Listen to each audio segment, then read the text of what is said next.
It's me, Pops Van Marmalade, and you're watching the Comics-Related Madness Network. Huh?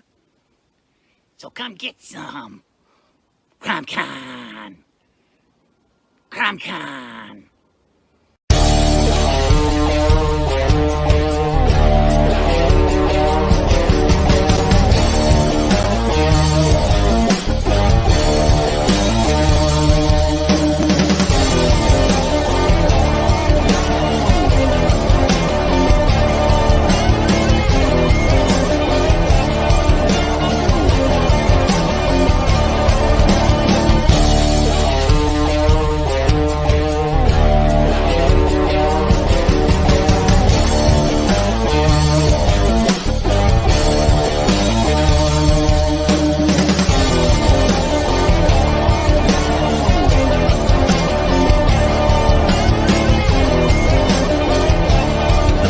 Entertainment Group presents the Madness Comic Network with original programming and additional comic-related content. Hey, we want to shout out to our sponsors, Daytona Beach Comic Con. If you are a fan of comic books, if you're a fan of comic book conventions, and if you like meeting comic book creators and getting comics and comic-related stuff, then you need to make your plans to attend Daytona Beach Comic Con. This year's show is September 9th and 10th. Silverline will be there, so you should make your plans to be there too. We'll see you there. If you like comics and find yourself in the Orlando, Florida area, doesn't everyone come to Orlando at some point in time to see the House of Mouse? But when you're here, you need to make it a point to visit Coliseum of Comics, especially the one on East Colonial Drive. They carry Silverline comics, even a limited edition Coliseum of Comics version of our comics. So, when you go, be sure to ask for Silverline Comics and tell them we sent you. OCD stands for Orlando Collector Deviants. OCD, Steve and Trish, they're a family of geeks who promote geek things, particularly those around the Orlando, Florida area. They're big supporters of Silverline, and we think you should be supporters of theirs too. Go give them some love. If you are an independent comic book maker and you need to get your independent comics made, you need to look no further than Kablam Digital Printing. They print our books, and they do a bang-up job. They're not only trusted by Silverline, but many, many independent comic book makers. Head on over to kablam.com and see for yourself just how easy it is to have your comic printed by them. And tell them Silverline sent you. Hi, this is Tim TK, host of That Silverline Show on Tuesday. Join us at 11 p.m. Eastern, 8 p.m. Pacific every Tuesday night as we discuss pop culture and the joys of making comics. Hi, I'm Barb Kelber, co-host of Silverline's Wednesday Wham. Join us each Wednesday nights as we discuss comics, literature, movies, and anything else that may catch our attention. I'm Roland Mann, and I host Silverline's Silver Sunday. Join me every Sunday at 8 p.m. Eastern as we make mine Silverline.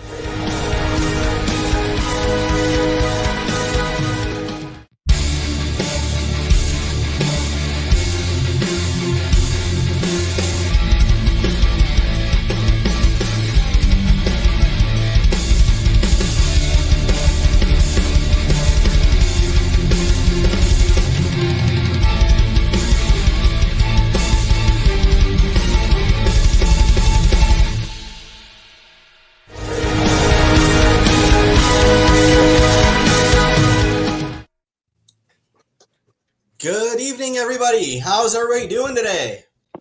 Hey! All right, thank you. Good evening.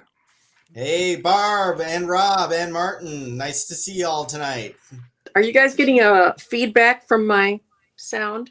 I'm not hearing anything strange. Nope. Okay, good. Nope. Except I had technical difficulties with my laptop. We apologize to all of our watcher out there right now for being late, on the next Kickstarter. Hopefully we'll take in some more so we can upgrade from the Commodore VIC-20 to like a Commodore 128. It'll be amazing. Really looking forward to it. And we thank you for, tuning in tonight. We're going to have a great show. As I was watching the intro, am I the only one when we were watching Tim TK do his introduction? The glasses, the reflection, does it remind you of like those x-ray specs that you used to see the ad for in like the comic books back in the day? I was just like, ooh, I'm like,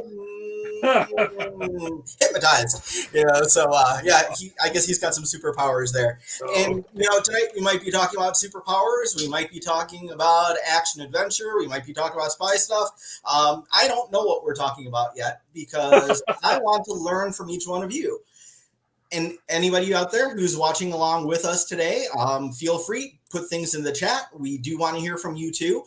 Tonight, what we want to do is a deep dive into our favorite comic book storyline ever. Yeah. What I was thinking that we would start off with the four of us, each kind of giving like our number one.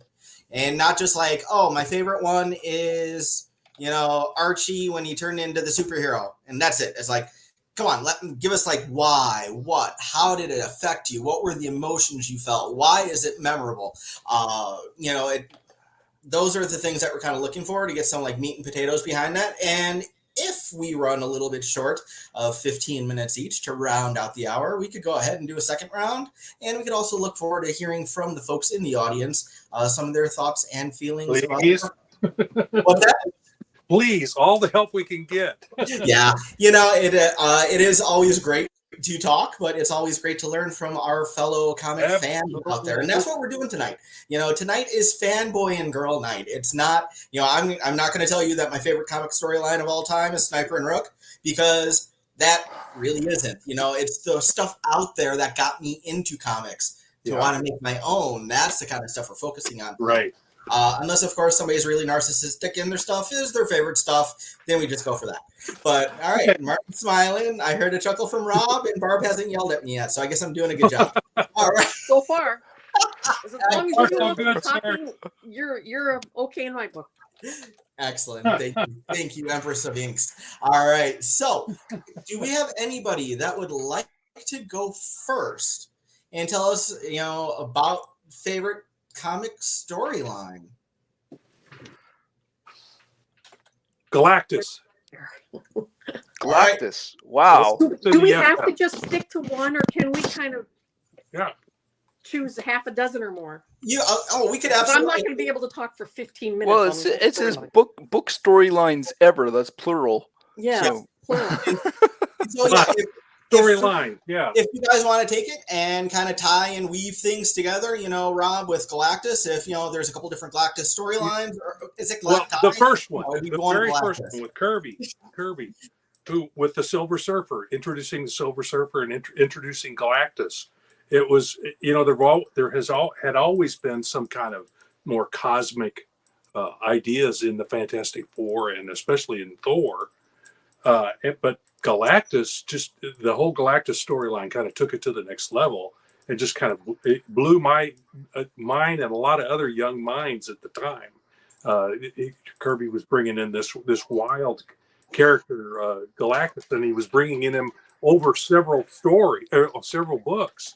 The most I remember seeing a continued story was like 2 issues, and that was when the FF and the Avengers crossed over, when the Thing and the Hulk fought, and I believe that was issues 24 and 25 of the Fantastic Four. But then later on, it's stuff just built and built and built, and then this huge cosmic storyline with Galactus and his Silver Surfer as his herald. But we've never seen a character quite like him either. So it was kind of mind blowing, and it took comics in a different direction. Jim Starlin and several other creators kind of took that whole cosmic idea and ran with it. But Kirby kind of started it off with that Galactus storyline in the FF. So that's my favorite. That's my number one favorite. Yeah. Very cool. Yeah, I've not read all the Galactus stuff myself, and some of the very early Marvel stuff. I wish I was a little bit older so I could have been around for when those things hit. When I started reading, I was seriously, as opposed to just randomly when I started collecting. That was like my junior high days. And so I'm well versed with, the mid 80s on, but I really wish I could have lived through those early days of seeing those things build and the anticipation grow. And then, these characters that have become huge pop culture icons, seeing them on the page for the first time being revealed, that had to have been mind-blowing, Rob. It was definitely mind-blowing. And he took some of those same concepts with him when he went to DC and did his Fourth World stuff. It was the same kind of mind-blowing, cosmic ideas that he took with him there. So, hey, Martin, can you run the comments? Oh, yep, sure, no problem. Okay. Yeah, because there's a lot of times our fans watching have some great comments to make. So Yes, and I'm sorry, folks. I'm having technical issues with my laptop, so I'm on my iPad, and so Martin is going to have to run the show tonight. And I appreciate the support from both Martin and Barb, because now this is my second time co-hosting and I'm still negligent on being trained on how to do it. And that's my fault. So I apologize. And I don't even my comrades. I thank my comrades for the assist. All right. So Madness Comic Network. Thank you. The Beta Ray Bill through Ragnarok, Thor 330-ish through 390-ish. Beta Ray Bill was amazing. And the Beta Ray Bill Thor cover, I think we could all agree is one of the most iconic comic covers in our lifetime. I've heard of this character. I've seen the character. I know nothing of it. I've heard of this legendary story, but I've never ever actually read it. So it came from Walt Simonson. Took after Kirby left, and then he came back, but he didn't come back onto Thor. Several other creators, kept trying things, and Thor's sales kept going down and down and down, and finally, they kind of handed it off to Walt Simonson, and he took the writing chores and the art chores over, and just turned the book around. Did some really wild and crazy stuff, and there was a frog Thor. I remember that. Like not a frog Thor, not like in Loki where we saw multiple different Lokis, and like Thor was turned into a frog. Yeah. And it was awesome. And it made sense. Ooh, hey Pops, how you doing? I just got to come out and talk about this one book, because this is kind of the ending of the Ragnarok story where Thor actually fights the Midgard serpent. Yeah. This is a Simonson art extravaganza, guys. Yes. This is one splash page after another of Simonson art. And I do not know why this is a dollar bin book, because it's just one big splash page after another of Simonson art. How can you beat that?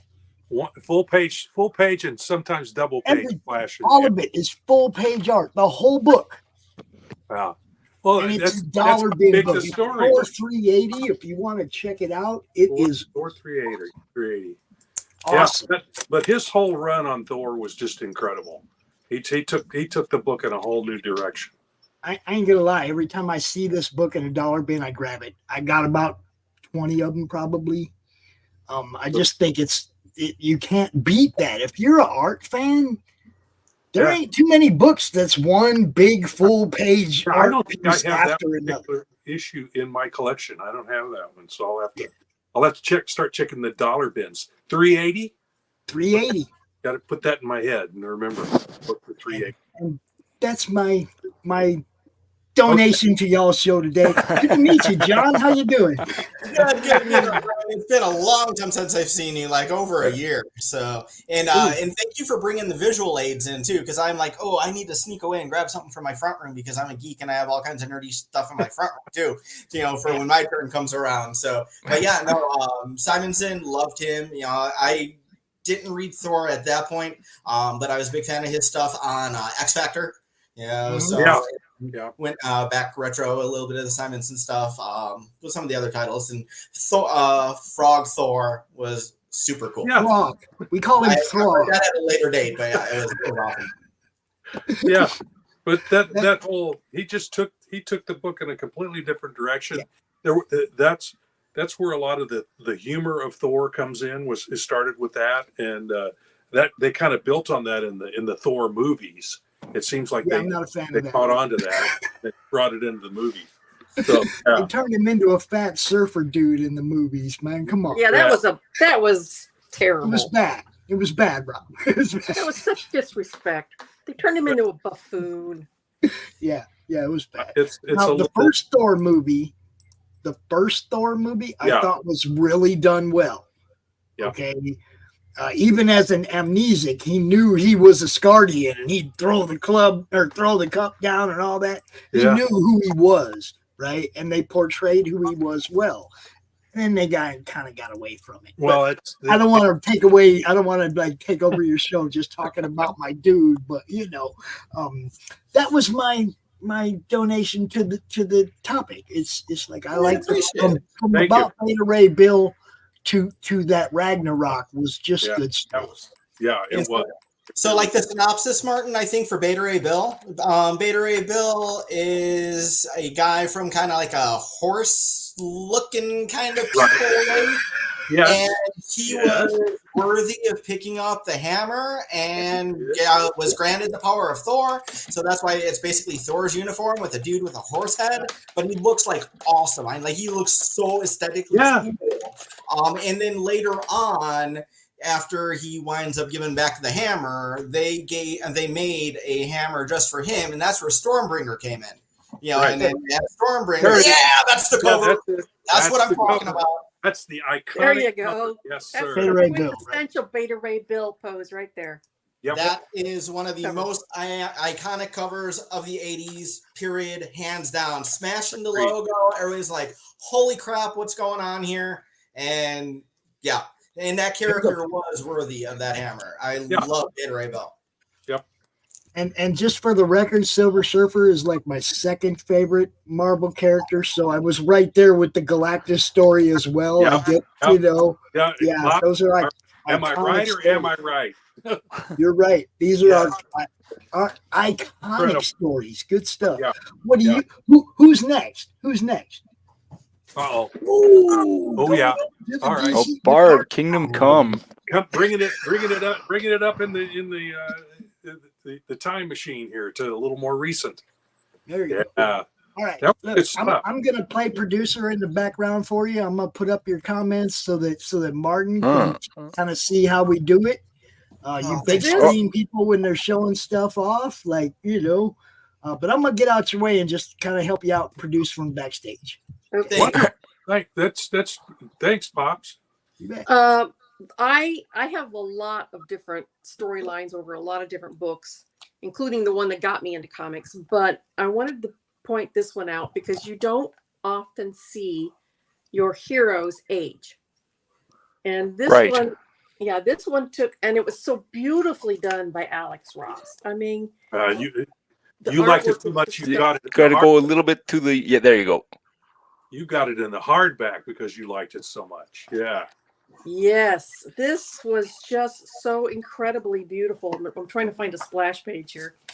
But the thought of all of these guys retiring and going off and doing their own thing, and then having to come back because the world is overrun by a bunch of entitled brats. And everything gets out of control then, and Clark loses his temper. But it was just so well done and so well thought out that I just enjoyed it so much. It made an impact on me because it was the first time I'd seen a lot of my heroes aged up, and you just, occasionally we've gotten old Logan and they've done a few more of those books at Marvel, but I think this one was really one of the first ones that came along. It's written by Mark Waid, and of course Alex Ross did the artwork. One of the first ones out there that dealt with aging up superheroes. Yeah, very good. Yeah, I would resonated with me.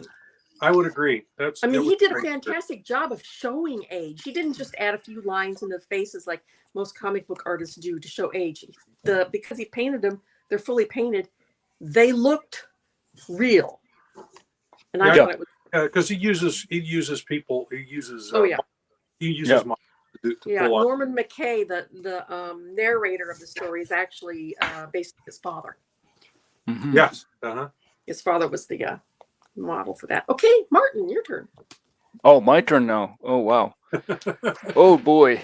Have you thought where about do I this? go? I'm digging into the back of my mind here. So Yeah. I think one of the storylines that or one of the characters that grabbed me in maybe all the storylines that kind of were involved with this character kind of struck a nerve, and I don't know why, but Elektra, and I mentioned her before, but the Elektra saga by Frank Miller, there was something very compelling about that. It very raw and very succinct, and I'm not exactly sure what it was, but that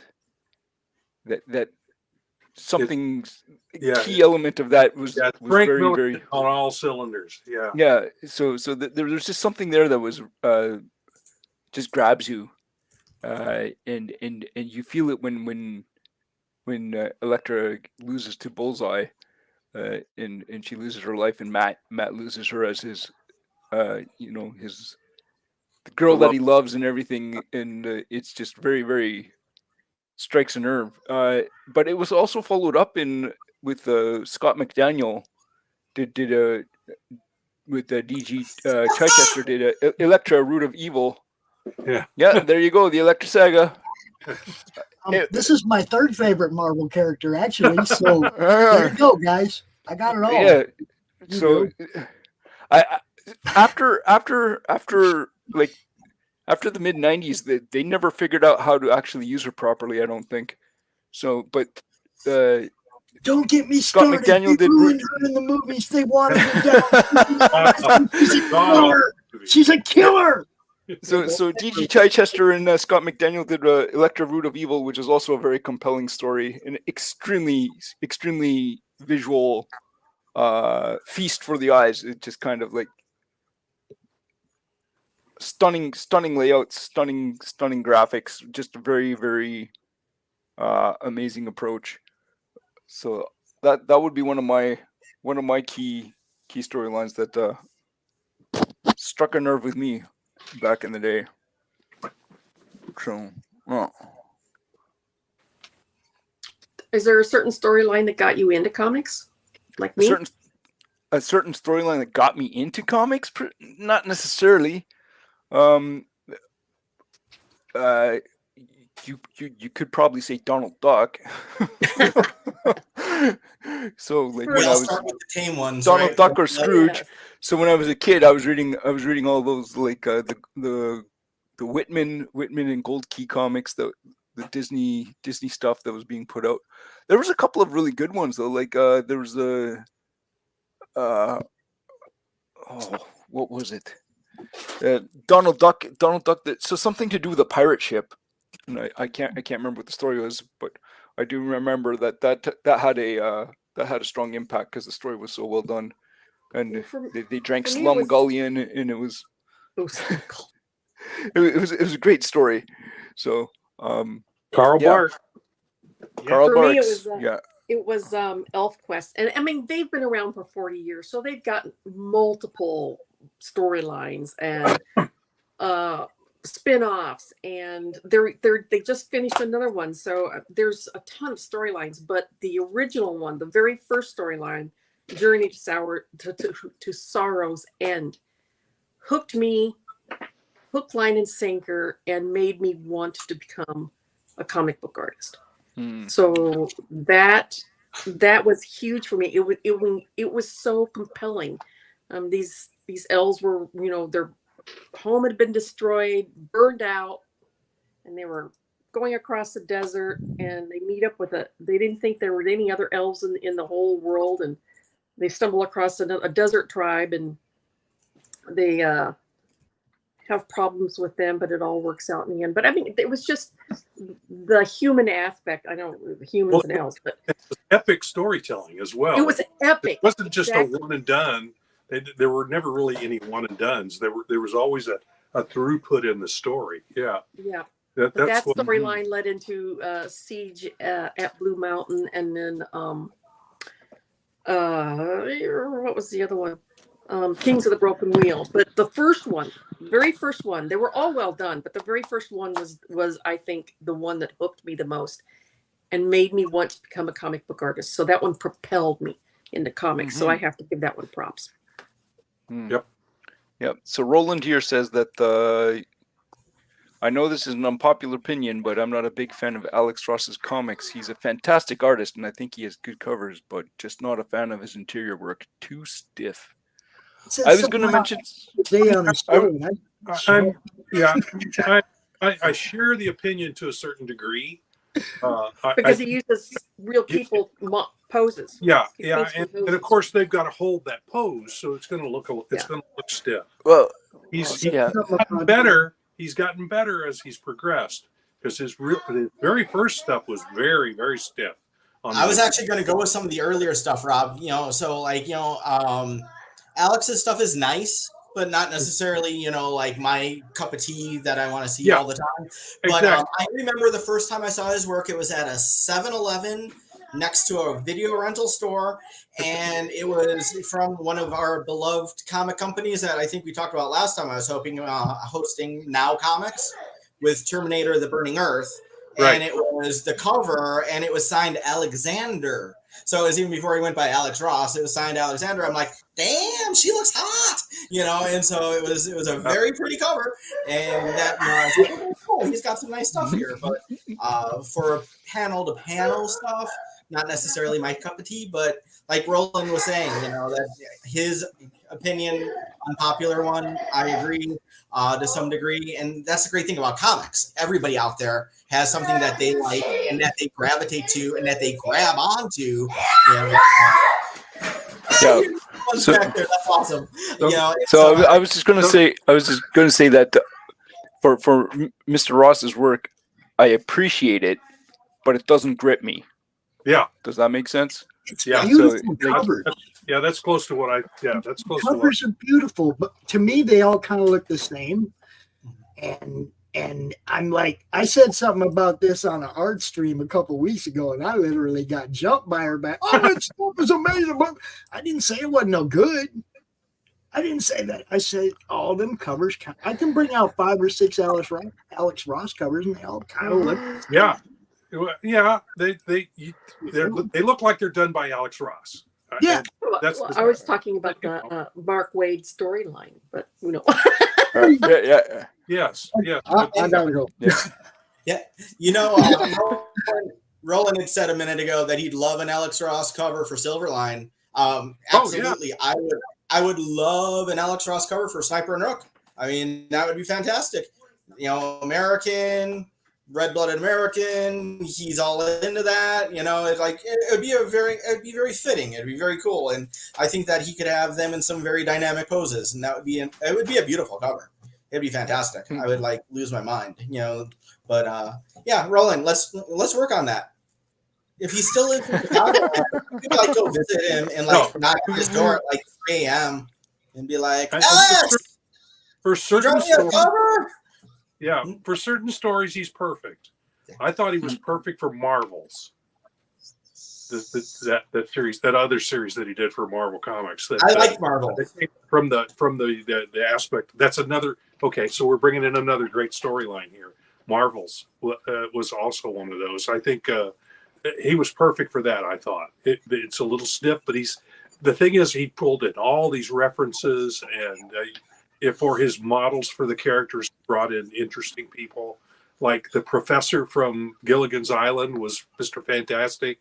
And the thing with Marvels, it was written from the perspective of journalists.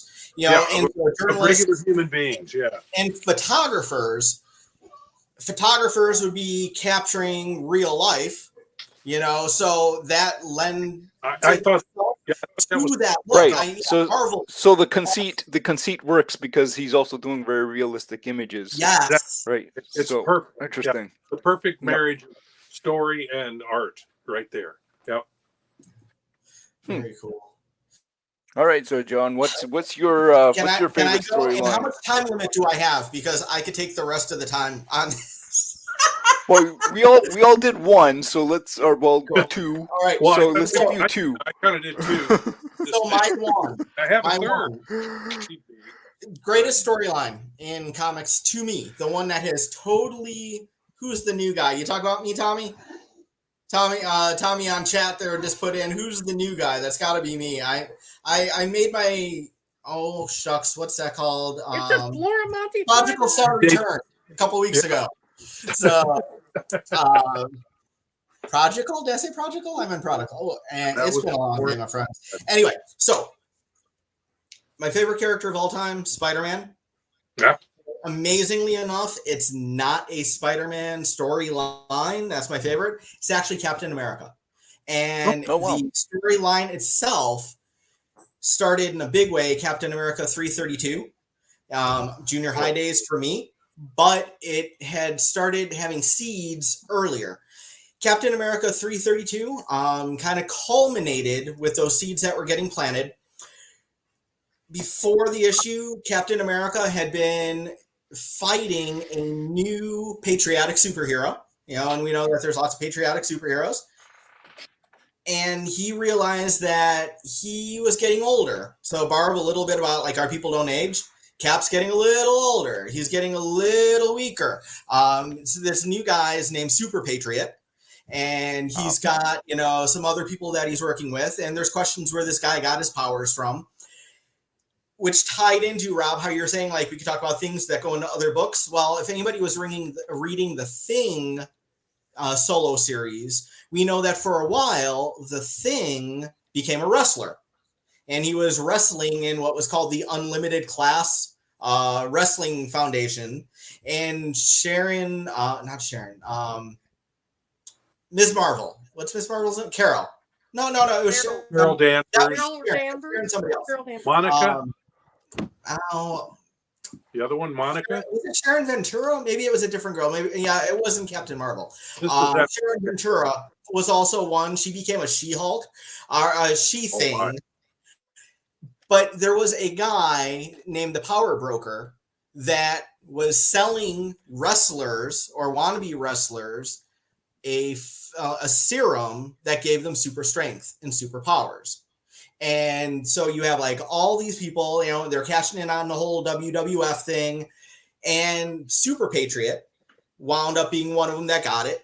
And he actually even got on a stage and he was talking crap about Cap, about, he's the old regime. This is the new regime. This is our way to do it.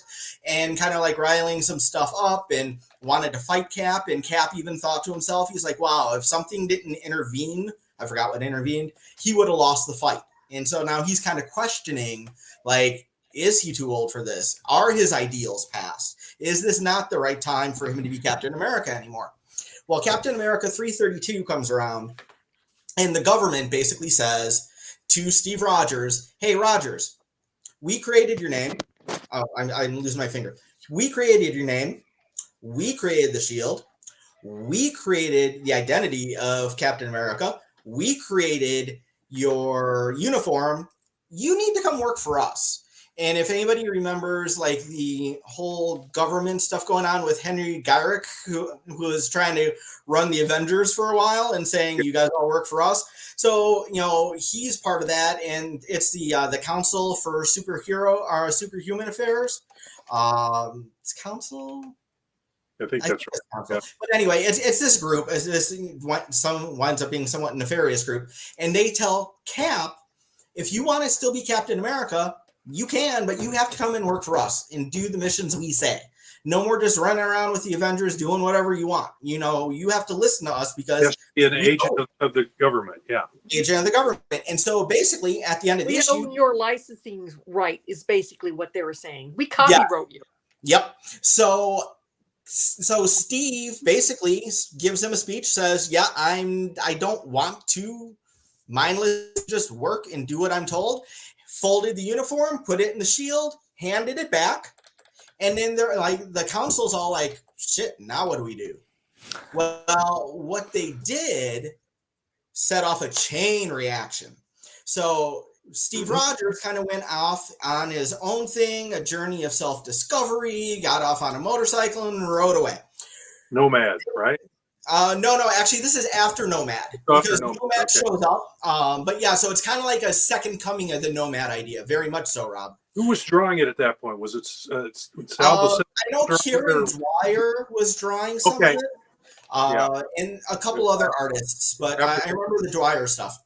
Yeah. Okay. And so, because I'm off on this thing. That whole storyline this is one that I'm not the least bit interested in. That whole storyline turned me off a little bit. But with Gap, to each his own. Yeah. And that whole storyline, I didn't care for it. And see, what I really liked is how they pulled things together, and they really talked about the characters as people. So what the government did is they went to Super Patriot, the snotty punk nose, young guy, and said, "Hey, you want to become Captain America? We'll make you the new Cap." The government hired Taskmaster to train John Walker. Okay. Hey, John Walker, as in Johnny Walker. I guess we are figuring out where they're getting character names from now, right? Hey, what bottle do we have here? Johnny Walker. Hey, we got Jack Daniels. Tommy Walker. And I'll get back to Jack Daniels soon. Daniels. Yeah, because there is a Jack Daniels. We'll talk about him too. And so Taskmaster trains him. Walker starts realizing, hey, being Cap is bigger than I thought. This is not as easy as I thought. He had 3 people that he was working with before. Only one of them passed the background check. So Lamar Hoskins became his sidekick, the new Bucky. The other 2 couldn't pass the background check because they were all criminals and they all got the power from the power broker. And so they're kind of ticked off. They named themselves Left Winger and Right Winger. Yep. And they had flaming sword, flaming knives, and they narked the identity of the new Captain America on live TV. Well, that did not. Him. What's that? They doxed him. Yeah, totally. Yeah, before doxing was even a thing, right? So what winds up happening is Cap, Walker Cap, John Walker had been fighting a bunch of mutants, it was a new mutant group. The mutants went and killed his parents. He went off the deep end. He went and killed them, and he tore them apart limb from limb. Stuff that we would do, stuff I would do if somebody messed with my family. It's I'll dismember you and I'll bury you in septic. If you were super powered and somebody did that to your family, that's what you do. Yeah. No, if it happened tonight, it's what I would do. But that's a whole different story. It's nobody messes with my family. And so Walker was off the deep end. Then and this was televised. And then the government's oh, this is a shit show. What do we do? Yeah, we sponsored a murderer. Yeah. Yes. It's also the thing that came out where Lamar Hoskins was the name Bucky. And then he was the new Bucky, and then things came down, and it was shown. Somebody had written in a letter, but there was also somebody else at Marvel who brought it up at one point too. That apparently in the South in the old days, Buck was a derogatory phrase for an African American male. Young Buck. So they actually wrote that into the comic upon that being identified and brought to their attention, where there's an older African-American gentleman talking to Lamar saying, why are you letting him name you that? Don't you know where that comes from? Which he didn't. They gave him a whole new identity, called him Battlestar, unique uniform. He wound up going and hanging out with Silver Sable at some point in the future. Oh, yeah. And his character resonated. They stole bits and pieces of this for Yes. the Falcon and Winter Soldier. That is exactly where I was eventually going to go, because this is my favorite storyline that is getting mutilated in live action. Yes. Yes. I almost broke my plasma screen throwing stuff at it. Because as you're talking, I'm going, but Yep. I was wondering when somebody would. So what winds up happening is can't comment. Rogers is off the grid. So his buddies, a guy named D-Man, who was also a wrestler, who had a Wolverine-looking costume with a big D on it, right? On it, like Daredevil, only one D though. Yeah. Him and the Falcon and Nomad go searching for Cap, and they find him like camping in the woods, looking like Jesus, all fuzzy.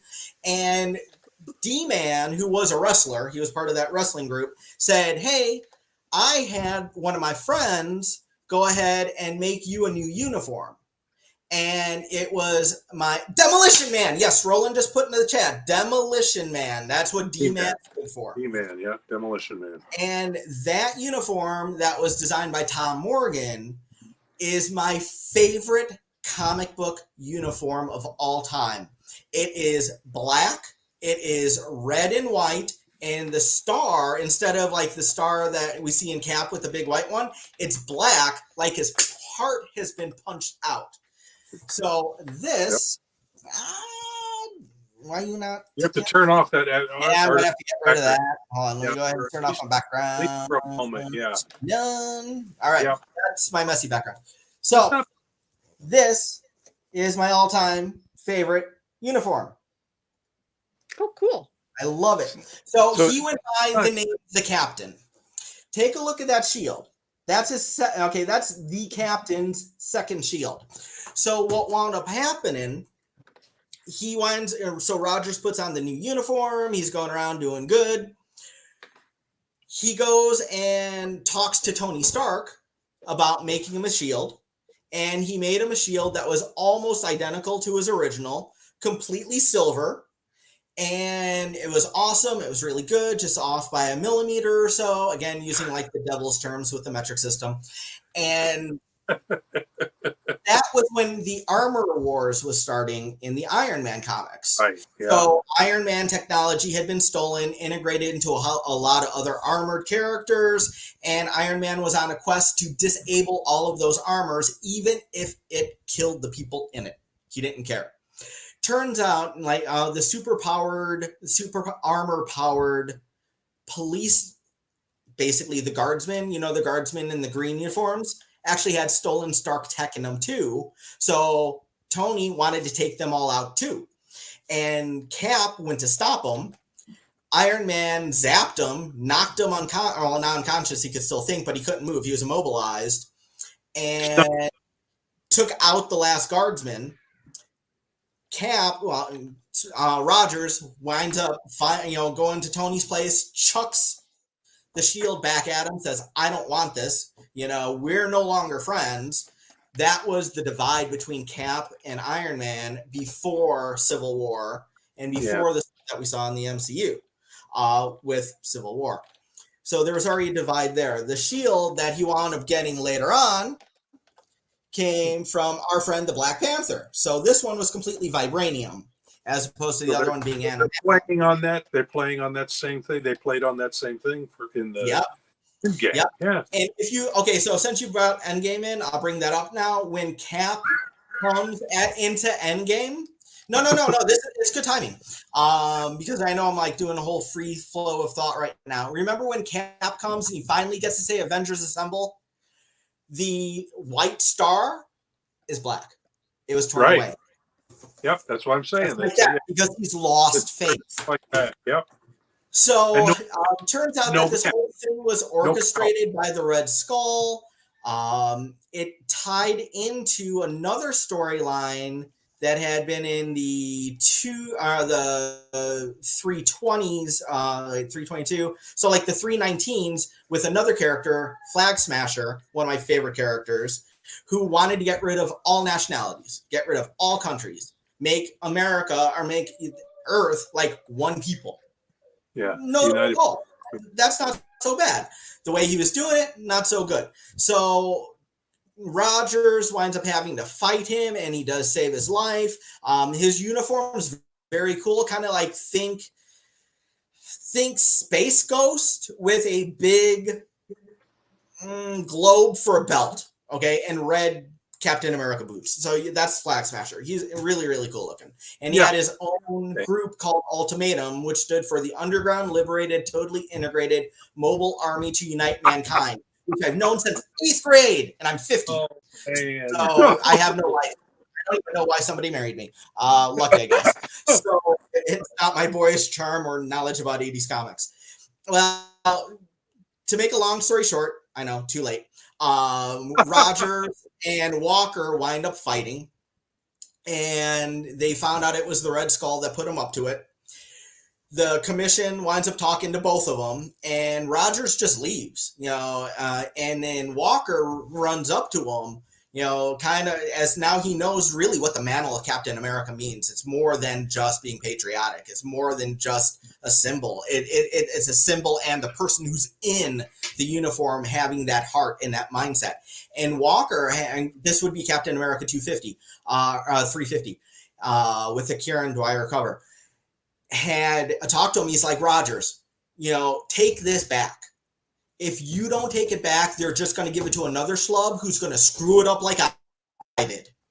And Rogers takes the uniform back, puts it on, and at the end of the issue, yay, we're back to the whole thing.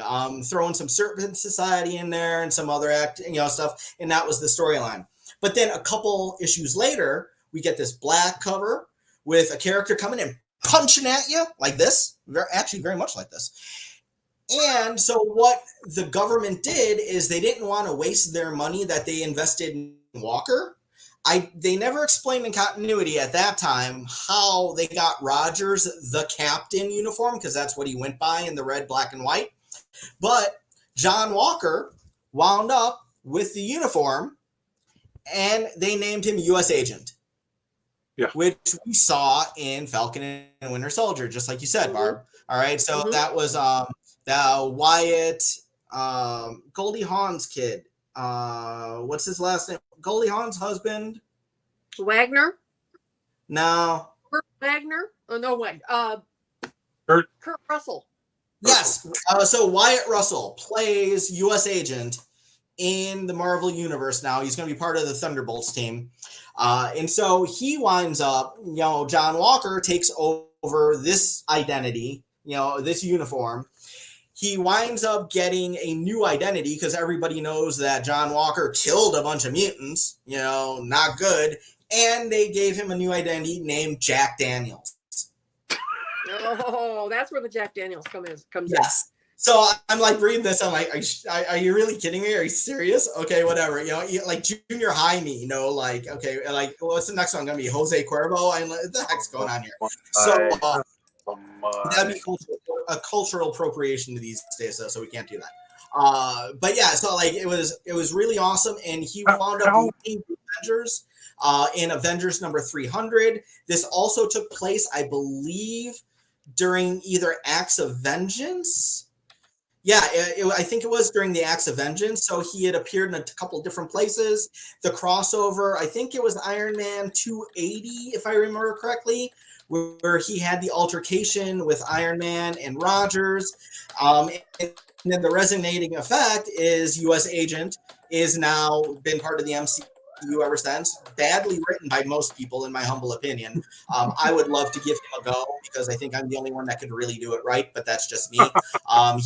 He is definitely more right-wing. He is definitely more conservative. He is definitely more like, America by force because, that's what everybody else is doing. He joined Omega Flight for a little while. There's a beautiful picture that Mark Silvestri did of Omega Flight with U.S. Agent John Walker in there. And he came back in a big way thanks to John Byrne when Byrne took over West Coast Avengers and it became Avengers West Coast. He brought U.S. Agent in as a new team member, so I was able to flesh out the character even more. And I was just hooked. So, Rob, you had said, talking about a couple of different things. I was able to take Cap and expand it into the whole mythology. One question: How long was that whole storyline? How many issues did that run? Was that a year? So the main thing from the time Roger said, "Fine, I'll quit," to John Walker saying, "Please take back the uniform," and he puts it back on. It was Captain America 332 to Captain America 350. So 18 issues? Yeah, a year and a half. Okay. Year and a half. Yeah. Plus a couple of crossovers. Yeah. And of course, because it's Rogers, he's showing up in other books, and that's also when they had to reform the reform the Avengers, and that's also when they brought in Gilgamesh, the Forgotten One, who we've all forgotten. No big loss. Mr. and Mrs. Fantastic joined the Avengers, and some other folks I don't remember. There was some weird stuff going on in those things. And when did this storyline run? This would have been my junior high days. Let me pull it back up for you. Captain America 332, according to this. The first appearance of the Commission. Let's see. 90. That one is okay. That one's telling me the series started in '68. That doesn't mean 91. Good. Yeah, I'll tell you that. 1987. Yeah, published 1987 for 332. And here's the other thing, my friends. I want everybody out there who's watching, because I know we've got like 1 million people watching tonight, not the 1.5 million like when Barb and Martin are like hosting. Yeah. Remember in Endgame when Cap got the hammer, and like Thor's like, I knew he was worthy. It was in this storyline when Cap was able to get the hammer and use it. And it was in this awesome uniform where it happened. So he was actually in that uniform when he had used Thor's hammer in the way that they kind of homaged in the movies. Right. Flag Smasher, I mentioned I love the look of him. Space Ghost is awesome. I'm not swearing. I'm using it as a verb. Bastardized, horribly bad in Falcon and Winter Soldier, and turned Flag Smasher into the Flag Smashers into a group as opposed to one person. And if any of you watched Falcon and Winter Soldier, if you remember when they brought in the new Captain America, Wyatt Russell playing Cap, because our Cap is gone, he actually murders one of the Flag Smashers with the shield. Yep, out in the town square. Yep, on camera, which is their version of when our John Walker in the comics, in the real world, the comics. So they're pulling stuff out. Yes. They cherry pick the bits and pieces out of the comic to do this. There's a lot of the DNA throughout Falcon and Winter Soldier in a big way. Mm-hmm. Yeah, sounds like it. Now this is going to sound very odd. I don't recall ever reading any of those comics, but for some reason I know that entire story. And you know what? That is pretty cool, because that means that it's probably been talked about endless. So I vaguely recall elements of this, and I think I borrowed my friend's comics in elementary school. So I think I may have read one or two of the stories in this. Yeah, I do recall. Cared for the World Wrestling Federation's influence on comics. I remember the thing. I remember the thing being in the wrestling thing, because I borrowed that comic. I remember that completely and totally, and I do remember the Captain America going off the deep end, so I remember like elements of this. So I may have read, like, my friends when they brought comics to school or whatever. I would have probably grabbed them and you might have seen bits and pieces of it from So the story sounds vaguely familiar, and and while I hated, so Mark Grunwald, wherever you are these days, thank you. That story will live with me forever. He's okay. Very well known for you just threw in a segue here. Because this now brings up the what was it called? So he did his version of the Justice League, but he did it for Marvel. Yeah, the All Stars. It's All Star Squadron. That's what was it called? Squadron Supreme. Squadron Supreme. Yes. Yeah. So that storyline, that was actually a very effective storyline as well. That was a 12-issue mini, if I remember correctly. That's correct, but even still, that was a very effective Very effective thing that he did. Now, interestingly enough, the weird, I don't know how strange this is. The version of the book that I had, I don't know if I still have it, actually used his ashes were printed into the book. Oh my God, that's cool. If I read that correctly, I think the edition that I had was one of that print run. They had mixed his ashes into the ink. I believe that's the story, and I'm sticking to it. But you can probably fact check me on that. So, And but that said, that Squadron Supreme story, he brought out very interesting ideas that are very pertinent to today's situation that we're in with modern technology. And he was talking about people having their minds manipulated by chemicals or AI or something being injected into them. And if you go online and go looking around, you'll see that this is something that people are playing with. You're like, okay, this is a little bit crazy. So, anyways, that was another storylines go. That was a very effective one. Yeah, because it talked about the ethics and the morality. Ethics and morality. That's why I thought Civil War II was such a great storyline. And I've got I never wrote that one. Civil War II. Oh, it's really good. This kid can predict the future. Can predict the future, and it's kind of like that Tom Cruise Minority Report.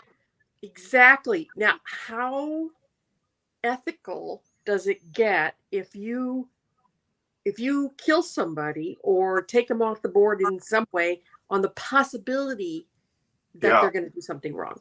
That's a good question. Right. And that whole Civil War with complete certainty, or it's unethical. Yes, well, it really delves into the ethics of that whole thing in Civil War II, which I thought was fascinating. And Carol, I think, went way over the line.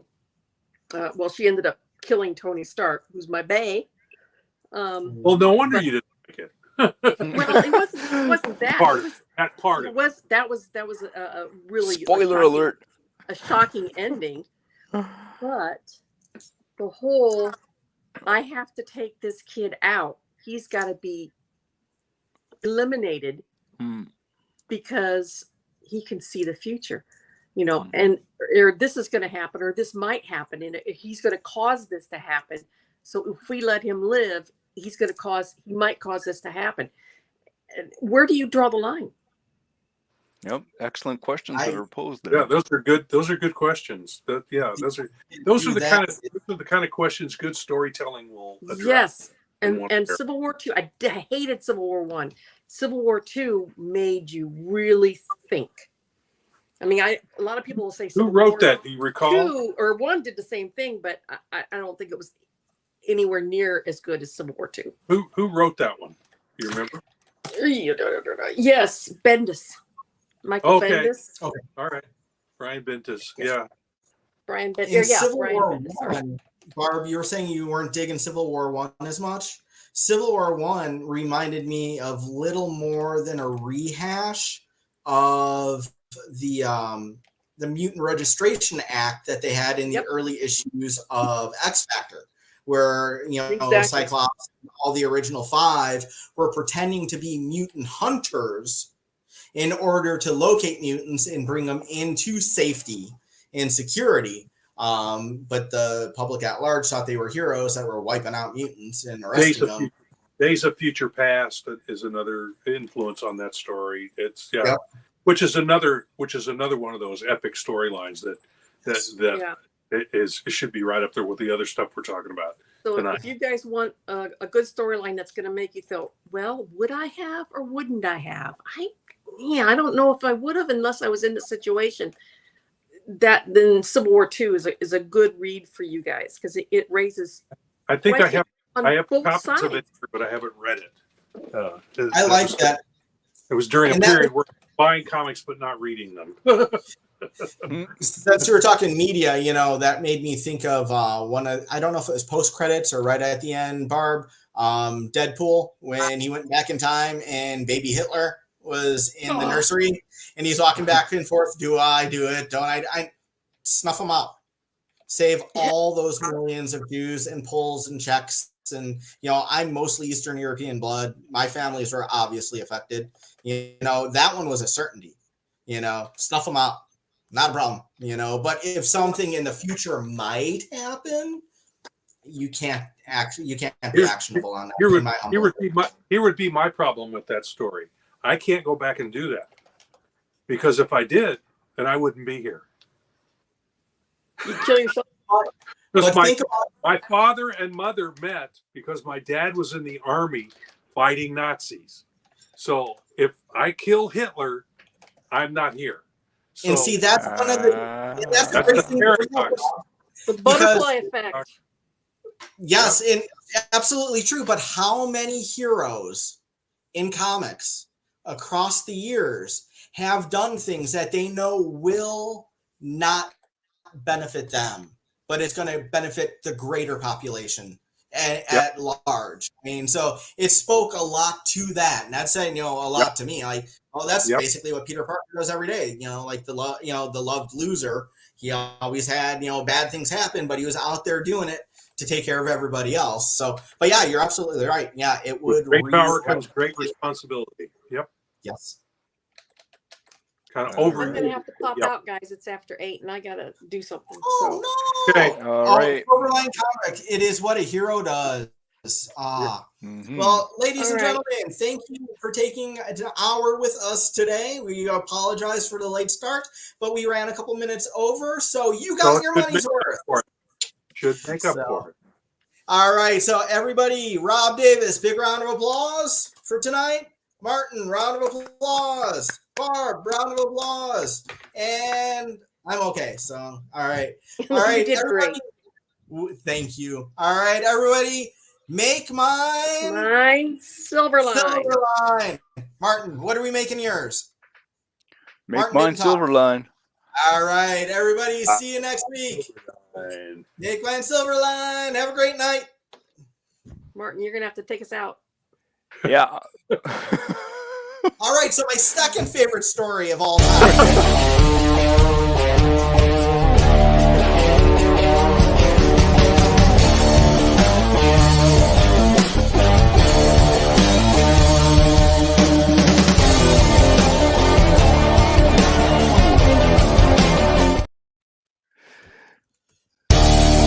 Still live? Oh my End God. stream. That Even